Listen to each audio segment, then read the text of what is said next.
pagi semuanya. Apa kabar? Luar biasa karena kita punya Tuhan yang luar biasa. Puji Tuhan karena kemurahan Tuhan kita ada sebagaimana kita ada pada pagi hari ini. Kita bersuka cita untuk kembali bersama-sama memuji, membesarkan nama Tuhan. Kita berbakti beribadah kita kepada Tuhan. Mari kita angkat pujian kita. Kita naikkan syukur kita kepada Tuhan. Karena Dia yang layak dipuji.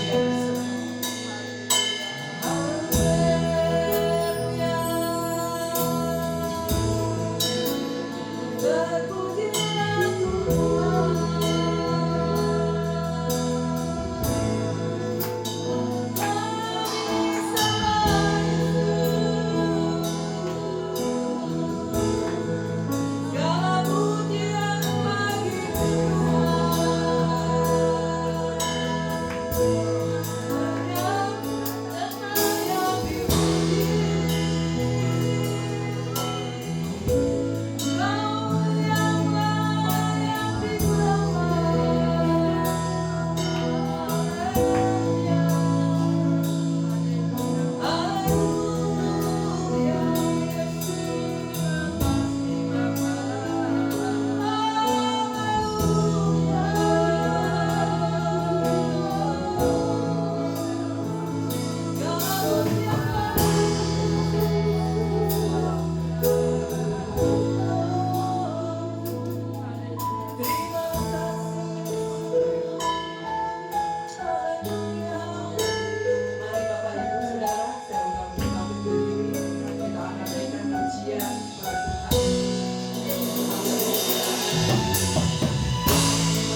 Haleluya, terima kasih.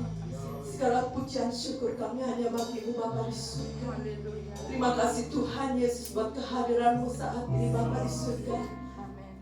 Inilah kami Tuhan. Kami angkat suara kami untuk memuji dan menyembah-Mu Bapa. Mengangkat syukur kami Tuhan untuk segala kebaikan yang telah kami terima Tuhan sepanjang hidup kami. Kasih setia-Mu tiada berkesudahan Tuhan. Selalu baru setiap pagi dan kami nikmati itu Tuhan. Terima kasih, terima kasih, terima kasih. Dan saat ini kami naikkan syukur kami. Kami bersuka cita dapat bersama-sama memuji dan menyembah-Mu di rumah-Mu Tuhan. Terima kasih, terima kasih, terima kasih. Kami bersyukur Tuhan. Terima kasih Bapa di surga. Inilah pujian kami, inilah penyembahan kami untuk Allah yang agung, Allah yang hebat, Allah yang luar biasa, Allah yang selalu tak berhenti mengasihi kami. Ajak kami terus mengasihi Tuhan, ajak kami terus memuliakan nama Tuhan dalam setiap kehidupan kami Tuhan Yesus. Terima kasih Bapa, terima kasih Tuhan Yesus, terima kasih Bapa di surga. Terima kasih Tuhan karena Engkau telah berkati kami memimpin ibadah kami dari awal Tuhan sampai akhir nanti Bapa. Kami percaya Engkau ada. Kau menikmati setiap pujian yang kami naikkan, menyenangkan hati-Mu sebagai dupa yang harum kehadiran-Mu Tuhan Yesus. Terima kasih Bapa di surga, terima kasih. Dan kami percaya Tuhan saat kuasa-Mu Tuhan ada di tengah-tengah kami. Kau memberkati, Kau melingkupi Tuhan ruangan ini dari yang terdepan sampai terbelakang. Segala roh yang mencoba mengganggu ibadah dalam nama Tuhan Yesus kami percaya Tuhan. Kami patahkan Bapa di surga. Biarlah kuat kuasa-Mu luas bekerja di tengah ruangan ini Bapa. Terima kasih Tuhan Yesus, terima kasih. Dan saat kami akan mendengar firman Tuhan, biarlah Bapa di surga kuasa lawatan-Mu atas hamba-Mu Tuhan, sehingga kami mengerti apa yang Kau ingin katakan pada kami pada pagi hari ini Tuhan. Tutup bungkus kami dengan kuasa-Mu Tuhan Yesus. Bapa, Engkau berkati kami semuanya Tuhan Yesus. Memberkati setiap persembahan yang kami berikan Tuhan, menyucikan, menguduskan, biarlah semuanya untuk hormat dan kemuliaan nama-Mu Bapa. Terima kasih Tuhan Yesus. Terima kasih Bapa di surga. Kami siap untuk memulai ibadah kami pada pagi hari ini. Di dalam nama Tuhan Yesus, kami sudah berdoa dan ucap syukur. Yang siap memuji dan memuliakan nama Tuhan, kita katakan amin.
dalam nama Tuhan Yesus Kristus,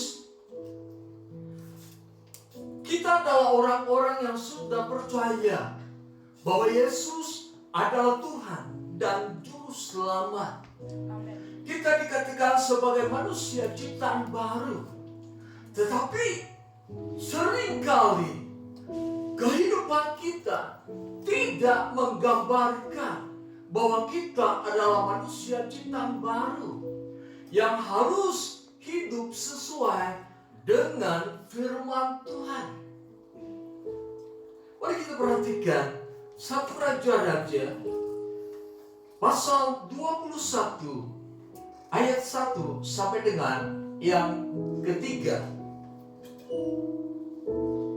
Demikian dikatakan dalam kitab 1 Raja-Raja pasal 21 ayat 1 sampai dengan yang ketiga. Sesudah itu terjadilah hal yang berikut. Nabot orang Israel mempunyai kebun anggur di Israel di samping istana Ahab raja Samaria. Berkatalah Ahab kepada Nabot, berikanlah kepadaku kebun anggurmu itu, supaya kujadikan kebun sayur, sebab letaknya dekat rumahku. Aku akan memberikan kepadamu kebun anggur yang lebih baik daripada itu sebagai gantinya. Atau jikalau engkau lebih suka, aku akan membayar harganya kepadamu dengan uang. Jawab Nabot kepada Ahab, kiranya Tuhan menghindarkan aku daripada memberikan milik pusaka nenek moyangku kepadamu. Saudara yang kasih dalam nama Yesus Kristus, zaman para hakim yang memerintah pada saat itu, Tuhan tetap menjadi raja atas kehidupan mereka. Tetapi di masa yang berikutnya, di dalam kitab 1 Raja-Raja, di sini kita melihat ada seorang raja yang bernama Ahab. Dulu yang menjadi raja atas Israel adalah Tuhan. Dulu yang memerintah atas bangsa Israel adalah Tuhan. Tetapi bangsa Israel berkata, Samuel, kami ingin seperti bangsa lain, mempunyai seorang raja dan memerintah atas kami. Dengan kata lain, kami ingin menjadi serupa dengan bangsa-bangsa yang tidak mengenal Tuhan. Kami ingin mempunyai seorang raja seperti bangsa-bangsa yang menyembah berhala. Kadang-kadang dalam kehidupan kita ingin menjadi seperti orang-orang yang tidak mengenal Tuhan. Kita memakai pola kehidupan mereka. Kita menerapkan cara hidup mereka. Padahal kita adalah manusia ciptaan baru. Israel berkata, kami ingin seorang raja. Samuel memberi nasihat kepada mereka. Hai Israel, kalau engkau mempunyai seorang raja, maka engkau harus tunduk kepada raja itu. Apapun yang raja perintahkan, apapun yang raja minta daripadamu, harus engkau memberikan semuanya kepada seorang raja. Israel tetap menuntut, berkata kepada Samuel, kami tidak ingin menjadikan Allah sebagai raja. Kami ingin ada seorang raja yang memerintah kami. Saudara, Samuel 2 kali memberikan nasihat kepada mereka. Israel, yang menjadi raja itu adalah Tuhan Allahmu. Tetapi Israel berkata, tidak. Aku ingin mempunyai seorang raja seperti bangsa-bangsa lain. Bangsa-bangsa yang menyembah berhala. Aku ingin diperintah oleh seorang raja. Tuhan berkata kepada Samuel, Samuel, sebenarnya yang mereka inginkan itu agar aku tidak menjadi Tuhan dalam hidup mereka. Agar aku tidak menjadi raja atas mereka. Saudara yang dikasihi dalam nama Yesus Kristus, bukankah kehidupan kita seringkali diri kita sendiri ingin menjadi raja atas kehidupan kita? Kita menentukan segala sesuatu berdasarkan keinginan kita. Kita mengatur kehidupan kita berdasarkan kemauan kita. Kita melakukan segala sesuatu berdasarkan apa yang kita inginkan. Ada raja dalam kehidupan kita. Siapakah itu? Diri kita sendiri. Padahal Allah yang kita sembah adalah raja yang harus kita sembah. Allah harus menjadi raja atas kehidupan kita, supaya perintah-perintah manusia itu kita abaikan dan hanya perintah Allah yang kita taati. Betapa sering kita menyingkirkan Tuhan dalam kehidupan kita supaya kita bisa melaksanakan kehendak kita. Betapa sering kita menyingkirkan Allah supaya rencana yang sudah ada dalam kehidupan kita tidak diganggu gugat oleh Allah. Sepertinya kita berkata, Allah bukan kehendakku yang jadi, tetapi kehendakku yang jadi. Allah jangan mengatur kehidupanku. Aku mempunyai hikmat, aku memiliki kebijaksanaan, aku pintar, aku hebat, aku ingin menjadi raja atas diriku sendiri. Saudara, jika demikian kehidupan kita akan menjadi orang-orang bebal di hadapan Tuhan.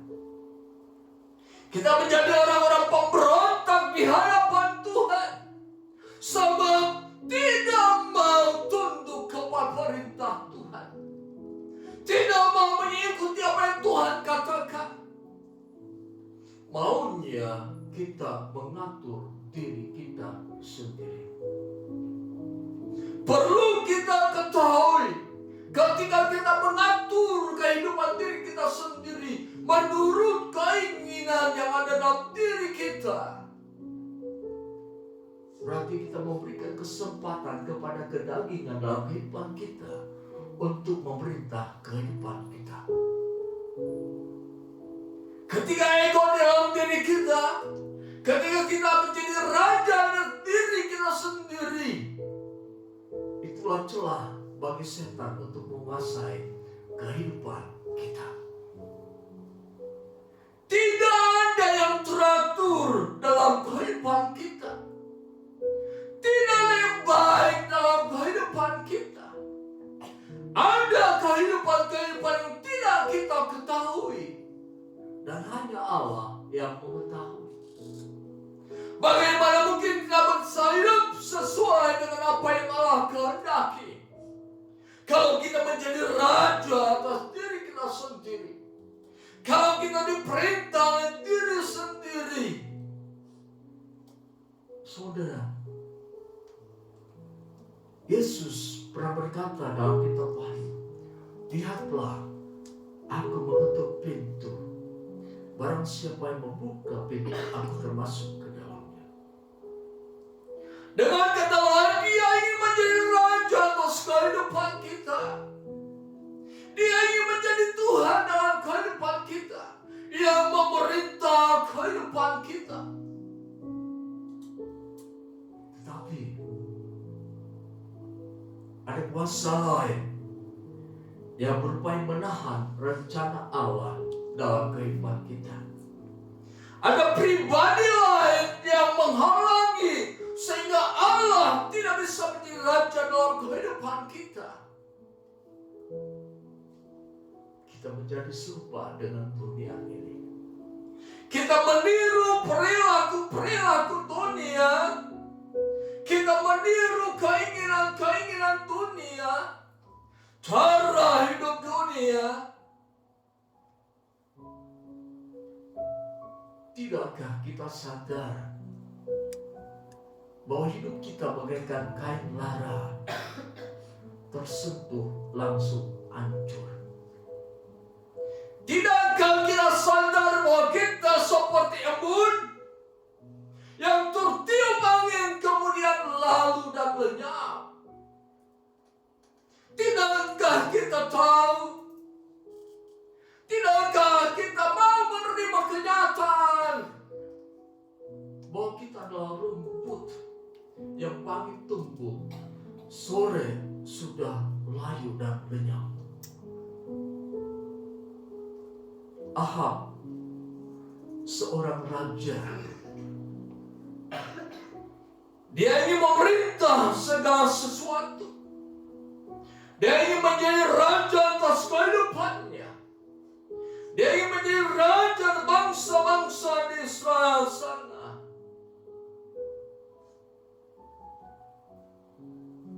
Israel minta kepada Samuel agar diberikan seorang raja.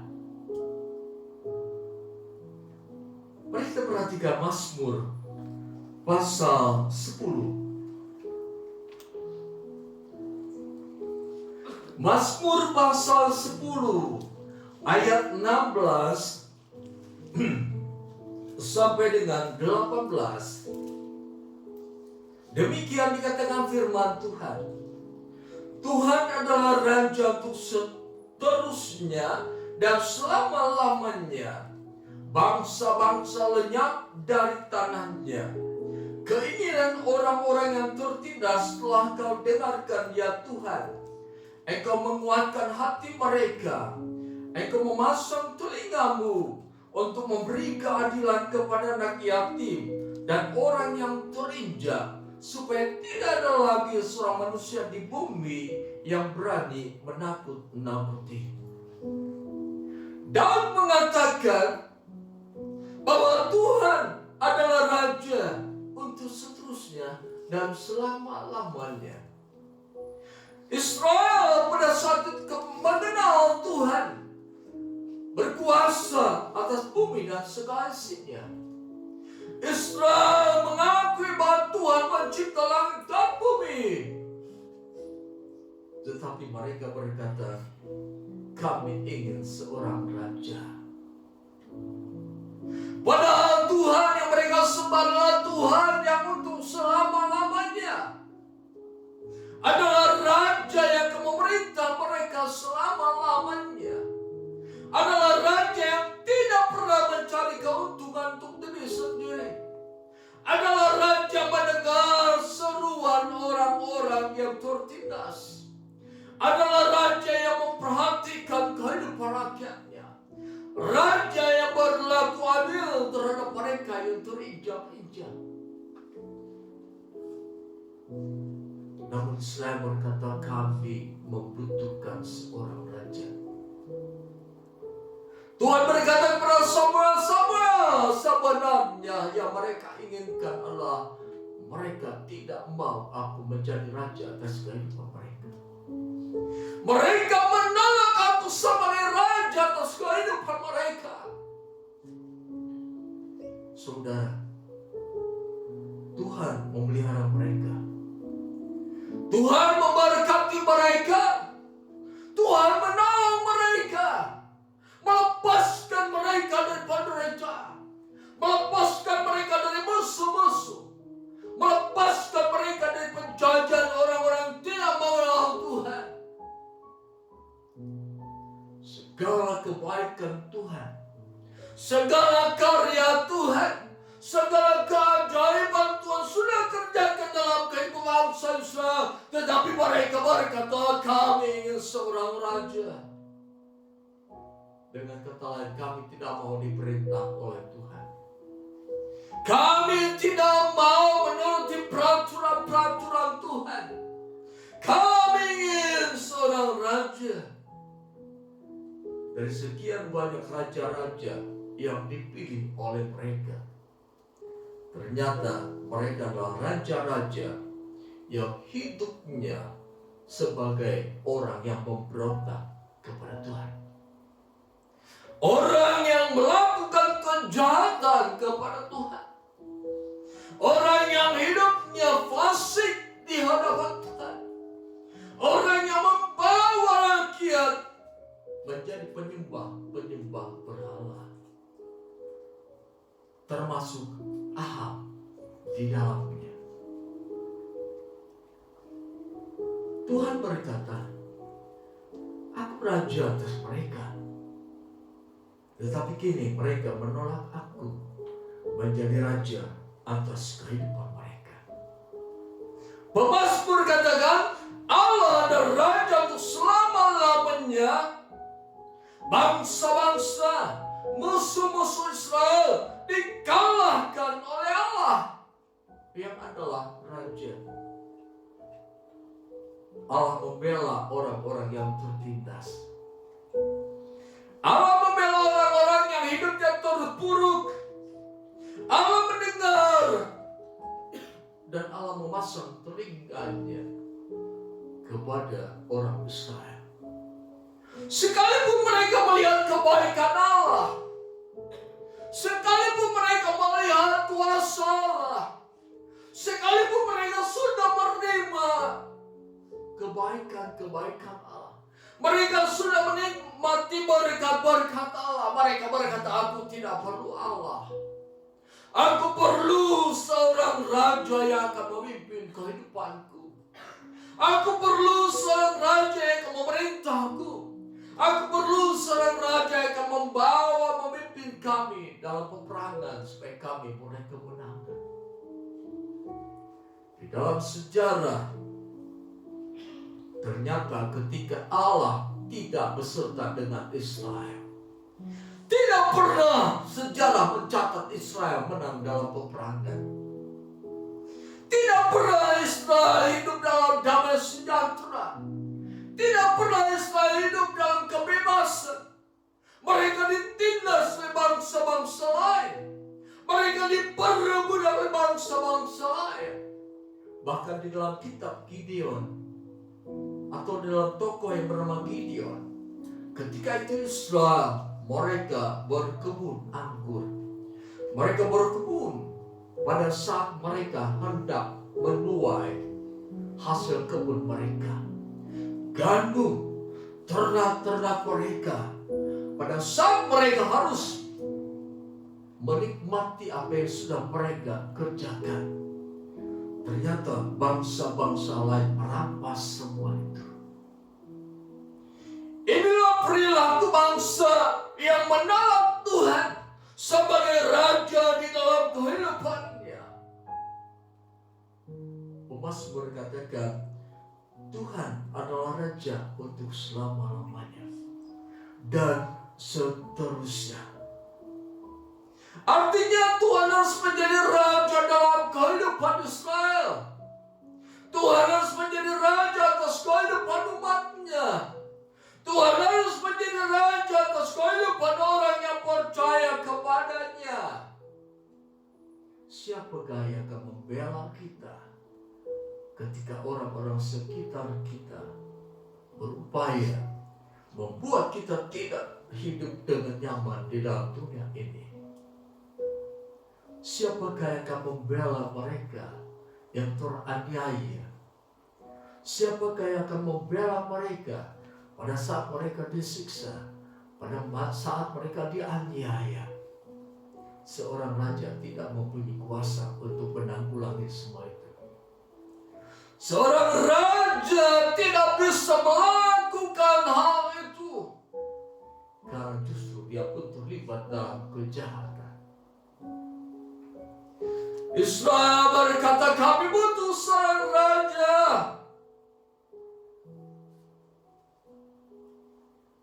manusia yang mereka butuhkan, bukan Tuhan. Seringkali dalam kehidupan kita lebih membutuhkan manusia. Kita lebih membutuhkan manusia untuk menolong kehidupan kita. Kita membutuhkan manusia untuk mengatur kehidupan kita. Kita membutuhkan manusia untuk memerintah atas kehidupan kita. Kita membutuhkan manusia untuk menolong kehidupan kita. Mengangkat kita pada saat kita terjatuh. Adakah itu terjadi dalam kehidupan kita? Adakah itu kita rasakan dalam kehidupan kita? Saudara,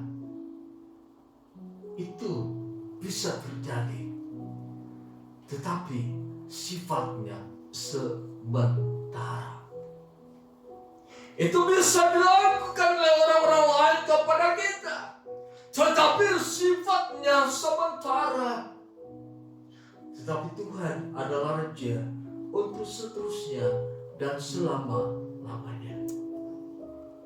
Dia memperhatikan jeritan orang-orang yang hidup teraniaya. Dia mendengar jeritan orang-orang yang hidupnya mengalami kesusahan. Dia mendengar jeritan orang-orang yang mengalami kesengsaraan, tertindas, hidup di dalam kesusahan, hidup dalam penderitaan. Hanya Dia yang bisa melakukan semua itu, sebab Dia Raja untuk seterusnya dan selama-lamanya. Saudara yang dikasihi dalam nama Yesus Kristus, mari kita perhatikan 1 Timotius. 1 Timotius pasal 1 ayat 17. Kita baca bersama-sama. 3, 2, 1. Hormat dan kemuliaan sampai selama-lamanya bagi Raja segala zaman, Allah yang kekal, yang tak nampak, yang esa. Amin. Di dalam perjanjian baru, Rasul Paulus mengirim surat kepada Timotius. Hai Timotius, Yesus adalah Raja segala zaman. Yesus adalah Raja selama-lamanya. Dia Raja yang kekal. Kemudian dalam kitab Wahyu, kita perhatikan kitab Wahyu pasal 17 ayat 12 sampai dengan 14. Saya akan bacakan. Dan ke-10 tanduk yang telah kau lihat itu adalah 10 raja yang belum mulai memerintah, tetapi 1 jam lamanya mereka akan menerima kuasa sebagai raja bersama-sama dengan binatang itu. Mereka seia sekata, kekuatan dan kekuasaan mereka berikan kepada binatang itu. Mereka akan berperang melawan anak domba, tetapi anak domba akan mengalahkan mereka, karena Ia adalah Tuhan di atas segala Tuhan dan Raja di atas segala Raja. Mereka bersama-sama dengan Dia juga akan menang, yaitu mereka yang terpanggil, yang telah dipilih, dan yang setia. Di dalam kitab penutup, kitab Wahyu, di sini dikatakan bahwa pada saat nanti akan banyak bangsa-bangsa, orang-orang yang akan memberontak melawan kepada Allah. Raja-raja berkumpul, pemerintah berkumpul, satu hati, satu kata, lawan Allah. Tetapi firman Allah katakan, Yesus adalah Raja di atas segala raja. Yesus adalah Raja yang kekal untuk selama-lamanya. Semua musuhnya dikalahkan. dibinasakan.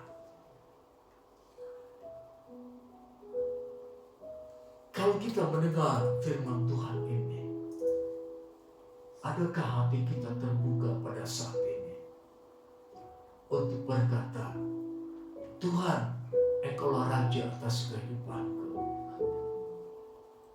Adakah kita dengan jujur berkata, Tuhan, jadilah Raja atas kehidupanku. Sudah terlalu bosan kita dengan kehidupan sesama. Sudah terlalu bosan kita dalam kehidupan ini diperintah oleh manusia. Sudah terlalu bosan kita dalam kehidupan ini menjadikan orang lain raja dalam kehidupan kita. Adakah pada saat ini kita berkata dengan jujur di hadapan Allah, Tuhan, Engkaulah Raja atas kehidupanku. Engkaulah Raja atas seluruh kehidupanku. Kalau kita berkata demikian, kalau kita meminta memohon kepadanya supaya dia menjadi Raja atas kehidupan kita, maka yang harus kita lakukan, matikan kedagingan dalam kehidupan kita. Matikan sikap-sikap pemberontakan kita kepada perintah-perintah Tuhan. Matikan segala sesuatu yang tidak berkenan kepada Tuhan, supaya Raja itu memerintah atas kehidupan kita. Saudara, ketika bangsa Yahudi akan dibinasakan, lalu Esther berdoa dan berpuasa supaya dia bisa menghadap sang raja. Karena pada saat itu, kalau seseorang tanpa disetujui oleh raja, tanpa diperintah oleh raja untuk datang kepadanya, maka orang itu akan dibunuh. Esther berpuasa, bangsa Yahudi berpuasa, dan setelah itu Esther berjalan di depan istana. Raja mengangkat tangan dan tongkat kekuasaannya, menyuruh Esther datang kepadanya.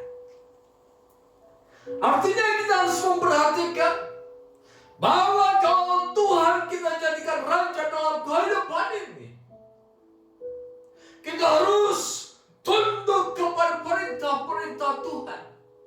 Kita harus tunduk pada keinginan-keinginan Tuhan. Kita harus tunduk kepada apa yang Tuhan inginkan untuk kita lakukan. Ketika kita menghadap Tuhan dalam doa kita, ketika kita menghadap Tuhan dalam pujian dan penyembahan, satu hal yang perlu kita ketahui, pada saat itu menjadi Allah, dia menjadi Allah yang bertahta di atas puji-pujian. Tetapi pada saat itu juga dia adalah Raja atas kehidupan kita. Artinya pada saat kita mendekatkan diri kepada Tuhan, harus dengan penuh kesadaran bahwa saya memuliakan Tuhan, namun saya juga menghadap Raja di atas segala raja. Harus ada satu sikap kesadaran bahwa saya bukan hanya bertemu dengan Allah yang bertahta di atas puji-pujian, tetapi saya juga sedang menghadap Raja di atas segala raja. Oleh sebab itu pada saat kita menyembah Tuhan, perhatikan sikap kita menyembah Tuhan, karena kita sedang bertemu dengan Raja di atas segala raja. Ada kesungguhan, keseriusan, antusias, semangat harus kita tampakkan di hadapan Raja segala raja. Harus menampakkan kerajinan di hadapan Raja segala raja. Saudara yang dikasih dalam nama Tuhan Yesus Kristus, Israel tetap ngotot kepada Samuel, minta seorang raja. Dan terbukti memang raja yang dipilih oleh Israel adalah raja yang tidak seterusnya menjadi raja. Karena apa? Mereka hidup tidak benar di hadapan Tuhan. Mereka menjadi raja yang lalim. Mereka menjadi raja yang jahat. Mereka menjadi raja yang menyembah kepada berhala seperti Ahab. Mari kita perhatikan 1 Raja-Raja pasal 16.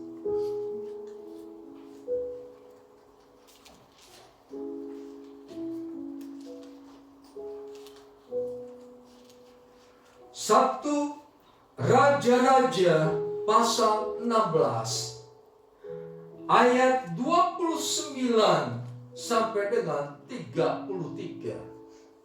Ahab anak Omri menjadi raja atas Israel dalam tahun ke-38 zaman Asa raja Yehuda. Dan Ahab bin Omri memerintah 22 tahun lamanya atas Israel di Samaria. Ahab bin Omri melakukan apa yang jahat di mata Tuhan, lebih daripada semua orang yang mendahuluinya. Seakan-akan belum cukup ia hidup dalam dosa-dosa Yerobiam bin Nebat, maka ia mengambil pula Isabel anak Etbaal raja orang Sidon menjadi istrinya, sehingga ia pergi beribadah kepada Baal dan sujud menyembah kepadanya. Kemudian ia membuat mezbah untuk Baal itu di kuil Baal yang didirikannya di Samaria. Sesudah itu Ahab membuat patung Asyerah, dan Ahab melanjutkan bertindak demikian, sehingga yang menimbulkan sakit hati Tuhan Allah Israel lebih dari semua raja-raja Israel yang mendahuluinya. Inilah produk keinginan manusia, minta seorang raja yang mereka yakini akan memerintah mereka, akan membawa damai sejahtera bagi mereka, akan membawa kesejahteraan bagi mereka, akan membawa kelimpahan bagi bangsa dan negaranya. Ternyata Ahab membawa rakyatnya untuk menjadi penyembah berhala. Ternyata Ahab membuat patung-patung sembahan. Ahab menyembah berhala itu. Ahab masuk ke kuil-kuil berhala. Mereka menyembah kepada patung. Mereka menyembah kepada dewa-dewa orang-orang yang tidak mengenal Allah. Ternyata Raja Ahab, raja yang dipilih bangsa Israel, adalah raja yang menentang Allah, raja yang tidak mau menyembah Allah, raja yang melawan Allah. Allah sudah berbuat baik kepada Ahab, tetapi Ahab justru berbuat jahat kepada Allah dengan menyembah kepada berhala, membawa rakyatnya menjadi penyembah berhala. Untung pada saat itu ada seorang yang bernama Nabot. Dia tetap menyembah kepada Allah. Dia tetap berkata, Yahweh adalah Allahku. Saudara yang dikasih dalam nama Tuhan Yesus Kristus, Ahab menjadi raja Israel pada saat itu. Kita perhatikan raja yang mereka agung-agungkan, raja yang mereka tinggi-tinggikan, yang akan membawa mereka pada kesejahteraan dalam berbangsa dan bernegara, ternyata memiliki karakter, memiliki hati yang bertentangan dengan firman Tuhan. Kita perhatikan 1 Raja-Raja pasal 21 ayat 2. Berkatalah Ahab kepada Nabot, berikanlah kepadaku kebun anggurmu itu, supaya ku jadikan kebun sayur, sebab letaknya dekat rumahku. Aku akan memberikan kepada kebun anggur yang lebih baik daripada itu sebagai gantinya. Atau jika engkau lebih suka, aku membayar harganya kepadamu dengan uang. Minggu kemarin kita mendengarkan firman Tuhan tentang Ahab dan Nabot. Pada ayat yang kedua, di sini kata, berikanlah kepada kebun anggurmu itu, supaya ku jadikan kebun sayur, sebab letaknya dekat rumahku. Ahab seorang raja, namun dia ingin menguasai hak milik orang lain. Ingin menguasai kebun anggur milik Nabot. Dengan kata lain, dia sebagai raja yang ingin menunjukkan bahwa dia superior. Dia ingin menunjukkan bahwa dia berkuasa. Dia ingin menunjukkan bahwa dia maha kuasa. Sebagai seorang raja, dia memiliki hak dan kekuasaan.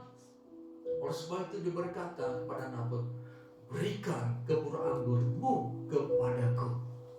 Karena kebun anggurmu letaknya dekat dengan rumahku.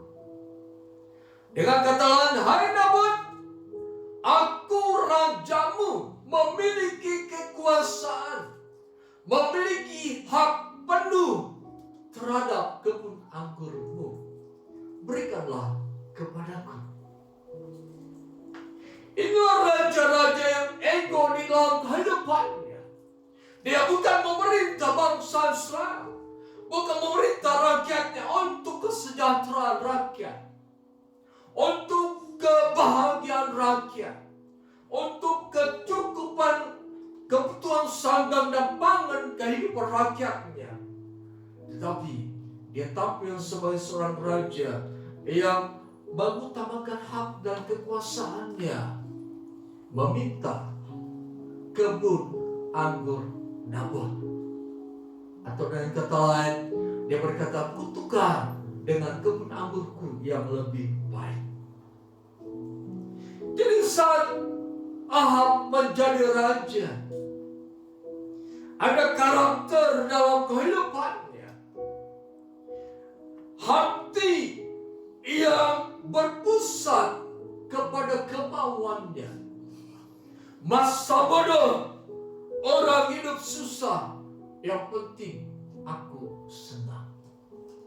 Masa bodoh, orang sengsara, yang penting aku mendapatkan yang kuingini.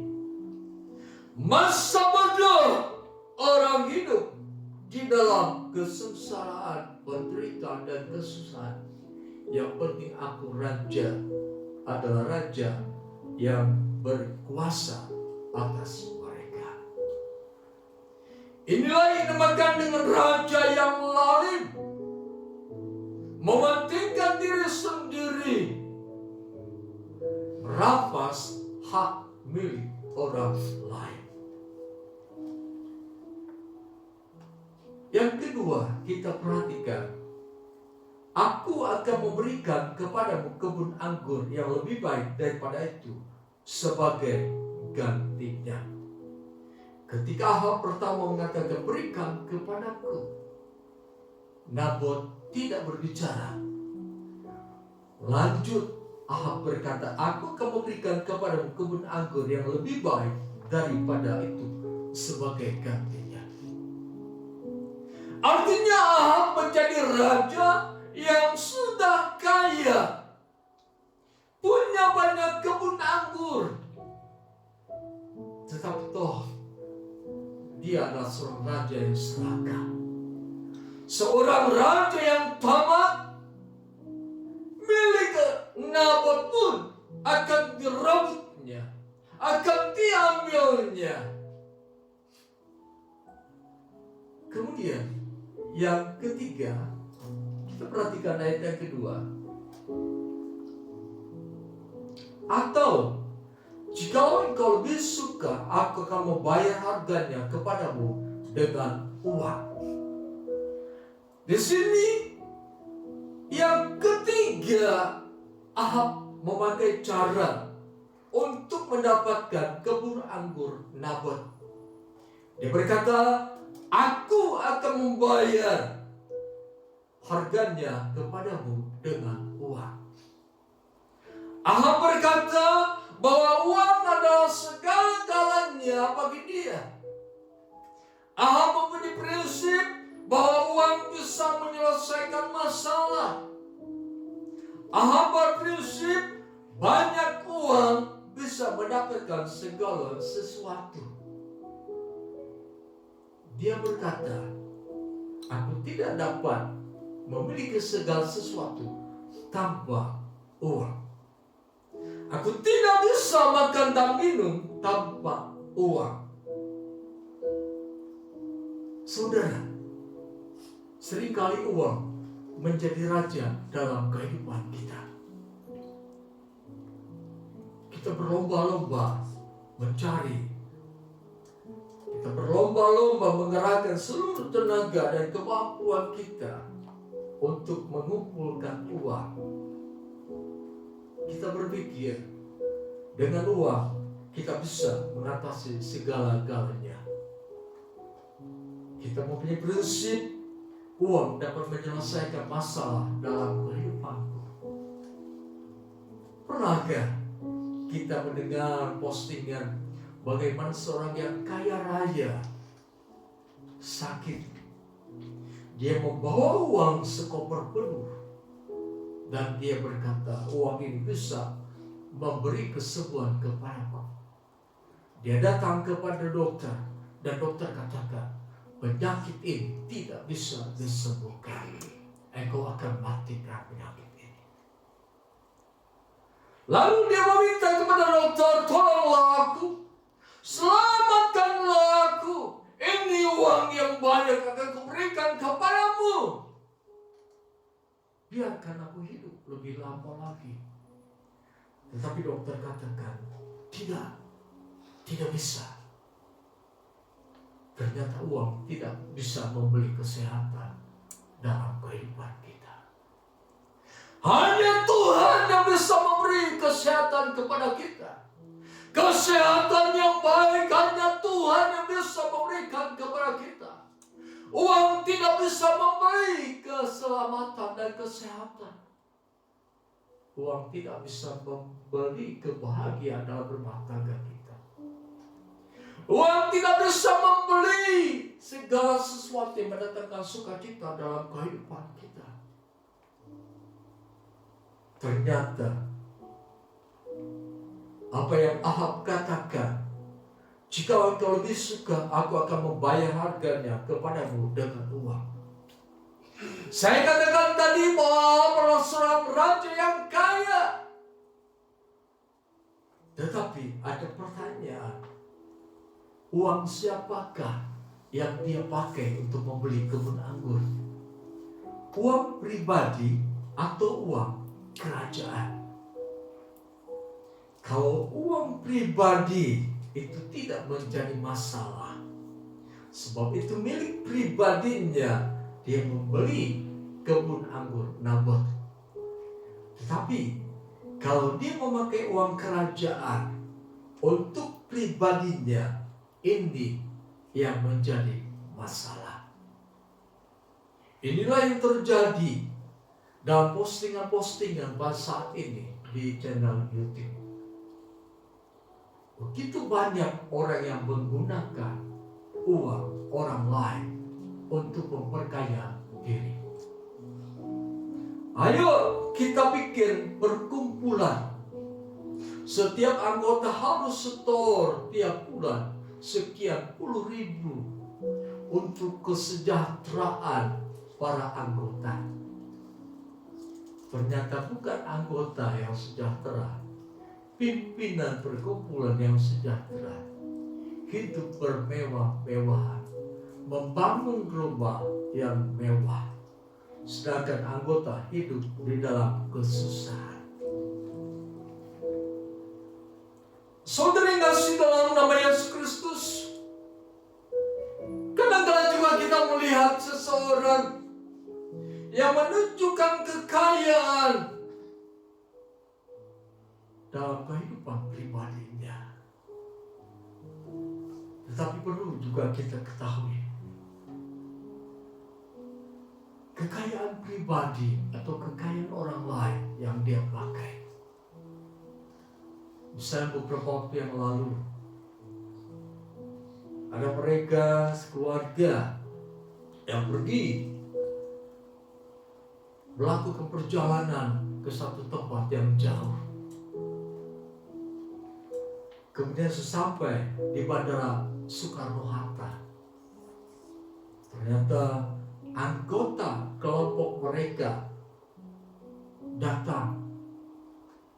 Mereka berkata, enak saja kamu pergi ke luar negeri, kamu pergi enak-enakan, kami yang mau ke luar negeri tidak bisa.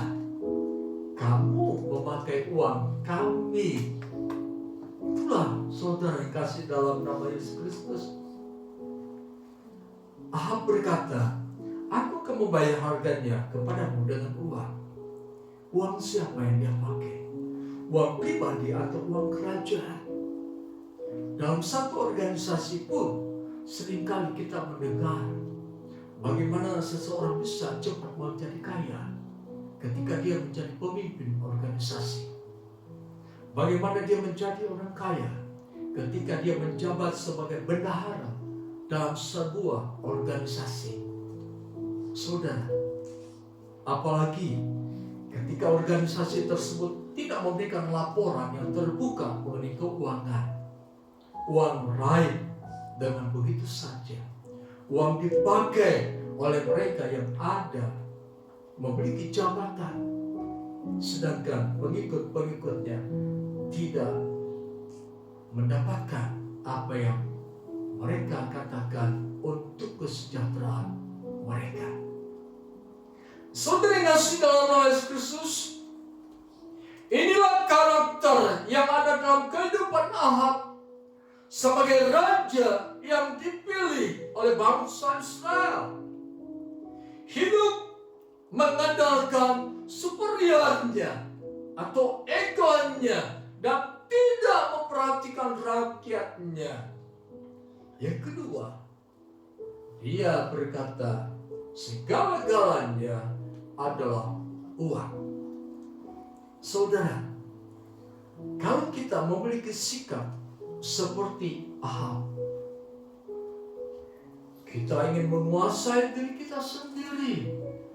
Kita berkata, saya superior, saya hebat, saya maha kuasa, saya tidak membutuhkan Tuhan.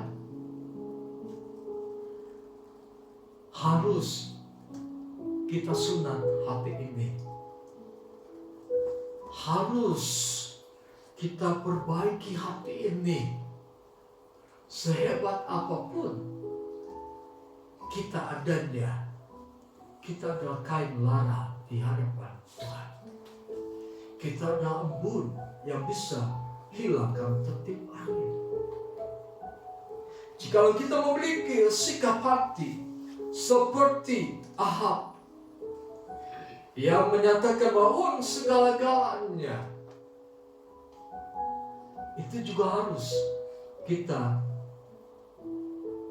menyunatkan hati kita. Buang sikap yang demikian. Mungkin pada zaman ini kita berkata, tidak punya uang kita tidak bisa makan. Kita berkata tidak punya uang kita tidak bisa hidup. Saudara, salah pemikiran yang demikian. Elia pada saat itu disuruh oleh Tuhan ke sungai Kerit.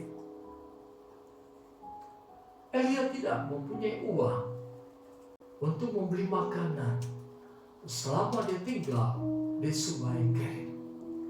Tapi Nabi Elia percaya kepada Tuhan dan pergi ke sana. Di sana tidak ada warung. Di sana tidak ada penjual makanan. Namun Elia pergi ke sana. Firman Tuhan katakan, Tuhan mengirim daging dan roti lewat burung gagak. Nabi Elia tidak mempunyai uang, tidak mempunyai kekayaan, toh dia bisa makan. Atau zaman sekarang kita katakan burger lah gitu ya, roti dan daging tinggal tambah sayur dadah. Bisa makan Elia tanpa uang, karena dia mempunyai Tuhan yang Maha Kuasa, Tuhan yang mengatur.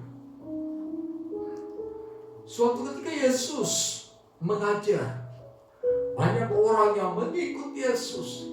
Sudah beberapa hari mereka tidak makan. Yesus berkata, berilah mereka makan.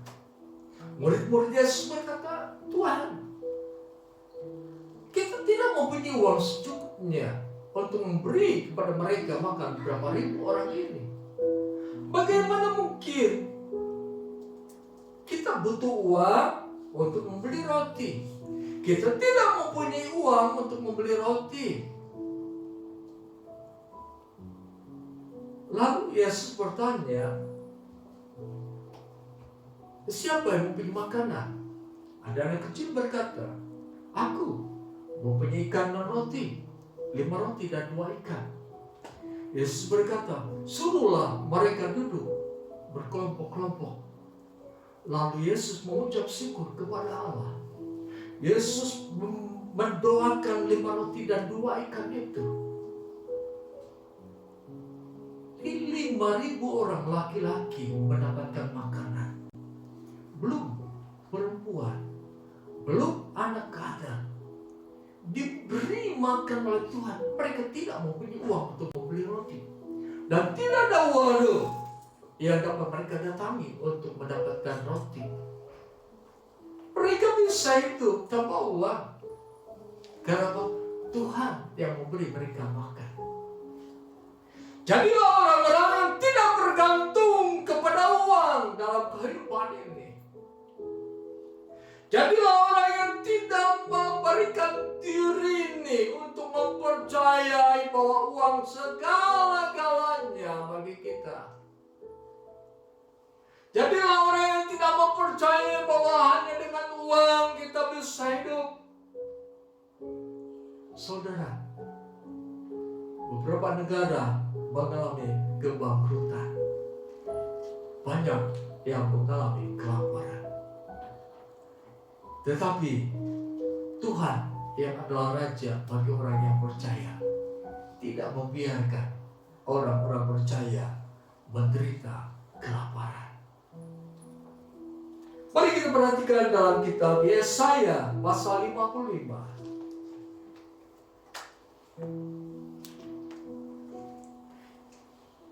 Demikian dikatakan dalam kitab Yesaya pasal 55 ayat 1 dan 2. Ayo, semua orang yang haus, marilah minum, dan minumlah air. Dan hai orang yang tidak mempunyai uang, marilah, terimalah gandum tanpa uang pembeli, dan makanlah juga anggur dan susu tanpa bayaran.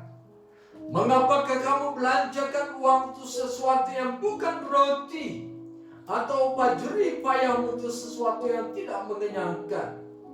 Dengarkanlah aku, maka kamu akan memakan yang baik, dan kamu akan menikmati sajian yang paling lezat. Sentengkanlah telingamu dan datanglah kepadaku, dengarkanlah, maka kamu akan hidup.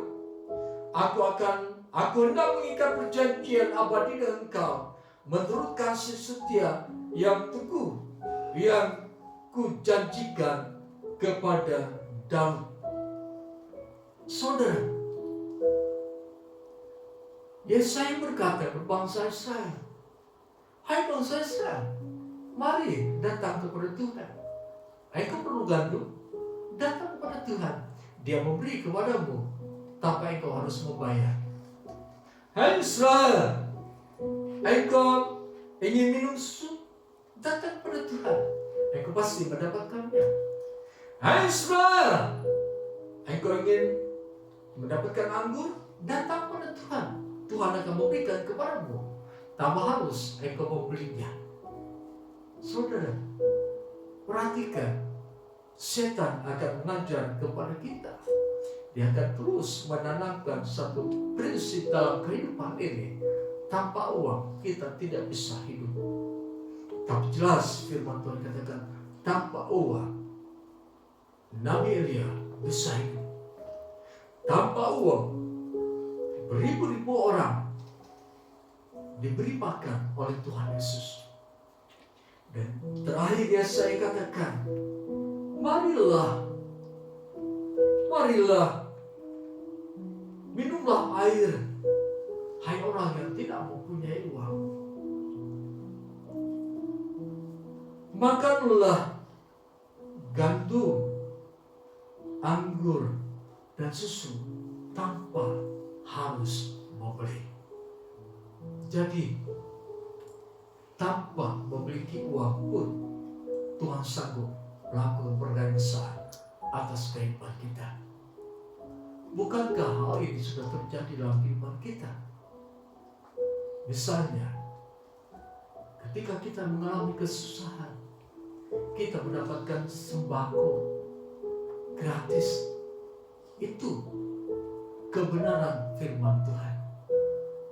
Ketika saya menginginkan untuk makan durian, saya tidak pergi ke tukang durian.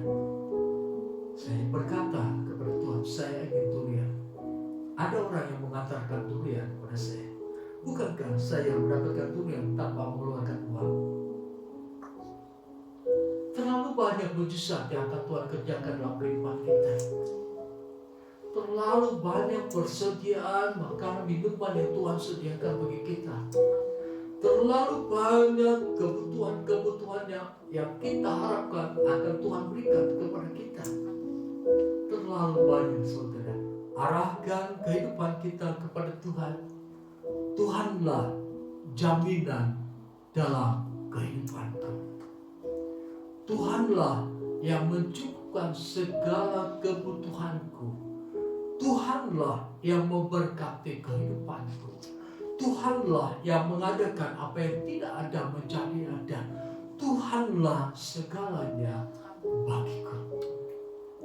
Menyunatkan hati berarti kita mau hidup seturut dengan kehendak Tuhan. Menyunatkan hati berarti kita menjadikan Yesus sebagai Raja dalam kehidupan kita. Sebagai Raja yang mengatur kehidupan kita. Sebagai Raja yang memberi kesejahteraan bagi kehidupan kita. Sebagai Raja yang memberi makan minum kepada kita. Bukankah Yesus berkata, lihatlah burung-burung di udara, tanpa menabur dan menuai, namun dia tetap bisa hidup. Karena apa? Allah memelihara para burung itu. Bukankah bunga bakung yang di kebun, di padang, memiliki warna yang lebih indah daripada kemewahan Salomo? Karena Allah menjadikan semua itu. Saudara, siapkah kita menerima apa yang Allah sediakan bagi kita? Siapkah kita menjadikan Allah sebagai Raja dalam kehidupan kita, yang akan memerintah kehidupan kita dalam kerajaan yang tidak tergoncangkan? Kalau kita berkata, Tuhan, aku siap. Mari kita bangkit berdiri. Kita menyanyikan, ku mau hidup seturut kehendak-Mu. Haleluya.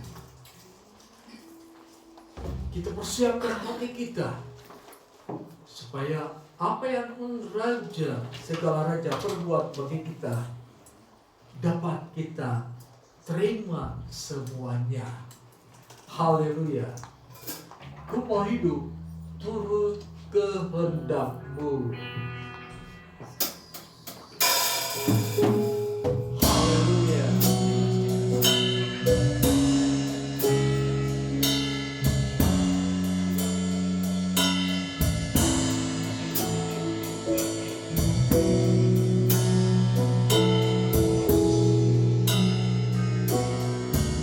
Amin. Haleluya.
Jadikanlah kami menjadi orang-orang yang menjadikan Yesus sebagai Raja dalam kehidupan ini. Jadikanlah kami orang-orang yang membuang sikap kehidupan, yang merasa diri superior, dan mengandalkan uang dalam segala-galanya. Biar kami mematikan kedagingan kami, membawa kehidupan kami pada kehidupan yang dikehendaki Allah, pada kehidupan yang mengakui dan menjadikan Yesus adalah Raja dalam kehidupan kami. Terima kasih firman-Mu. Jadilah, terjadilah firman-Mu dalam kehidupan kami. Hati kami dibaharui sehingga menjadi hati yang terus mengarah kepada kebenaran firman Allah. Terima kasih, terpujilah nama Tuhan. Kami berdoa untuk Ibu Neti yang ada masalah pada bagian mata kirinya, juga pada bagian dadanya. Di dalam nama Yesus, Allah menjamah dia, memberi kesembuhan. Dalam nama Yesus terjadilah kesembuhan sempurna. Terima kasih Tuhan, terpuji nama Tuhan. Kami berdoa bagi sidang jemaatmu yang sedang berada di luar kota, karena sedang mengikuti acara-acara duka cita. Di dalam nama Yesus, Allah beserta dengan mereka. Allah memberkati mereka. Demikian juga bagi bulan yang dalam keadaan sakit. Tuhan jamah dia, berikan kesembuhan. Kesembuhan pada bagian kandungannya. Dalam nama Yesus. Terima kasih Tuhan.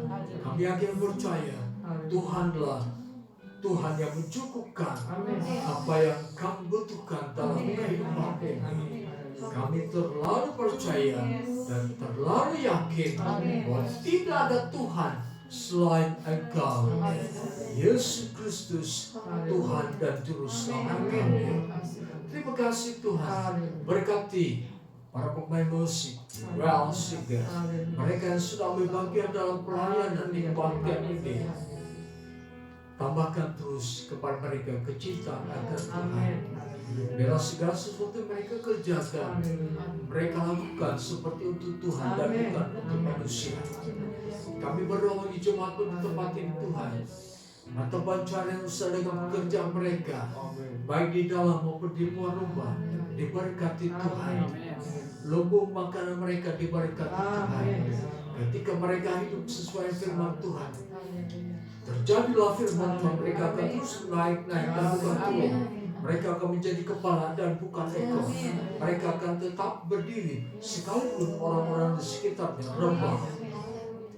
Terima kasih, Engkau Tuhan dan Raja bagi kami. Bagi kami yang ada di sini, maupun bagi kami yang tidak beribadah pada saat ini. Sebentar kami akan kembali ke rumah kami masing-masing. Kami serahkan hidup kami ke dalam tangan Tuhan. Kami serahkan keluarga kami ke dalam tangan Tuhan. Segala mata pencarian kami serahkan kepada Tuhan. Dalam nama Tuhan Yesus kami berdoa. Saudara yang kasih dalam nama Tuhan Yesus Kristus, terimalah damai sejahtera anugerah berkat Allah, cinta kasih Yesus Kristus, kekuatan penghibur dan pertolongan dari Allah Roh Kudus menyertai kita mulai saat ini sampai kedatangan Yesus Kristus yang kedua kali ke dalam dunia ini. Di dalam nama Tuhan Yesus kami berdoa. Haleluya. Amin. Haleluya. Sampai jumpa hari Minggu yang akan datang.